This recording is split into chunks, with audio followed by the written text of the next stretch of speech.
सुबह में मॉर्निंग में सुबह में ये जो ओपन हुआ है ना, जो मुझे यहाँ पे सिक्योरिटी वालों ने बताया कि यहाँ पे एक तो इनकी मिसमैनेजमेंट थी, आवाम इतनी आई कि ये यहाँ से इसको किसी चीज़ को कवर नहीं कर पाए और इतना रश था कि ये देखे ना आपने, लोगों ने दरवाजे तोड़े, दरवाजे तोड़ के अंदर गए, शीशों के ऊपर लोग चढ़ गए, जो गिर गए तो उनके ऊपर भी लोग चढ़ गए। उसके अलावा बच्चे थे, बच्चे जो गए थे उनके ऊपर भी इतना हाड़ाउड़ी थी कि अंदर मैं क्या बताऊं।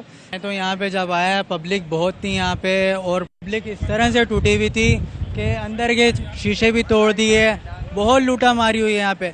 यानी कि किसी बंदे ने खोला एक गरीब आवाम के लिए कि आप बंदा आए तरीके से लेके जाए, लेकिन यहाँ पे आम तो बिल्कुल ही टूट गई, बहुत लूटा मारी हुई है, बहुत तोड़ फोड़ हुई है शीशों की। जब भी 4 बजे ओपन हुआ ये और 7 बजे बंद कर दिया। 7 बजे बंद करने की वजह ये थी आवाम बहुत टूट गई थी।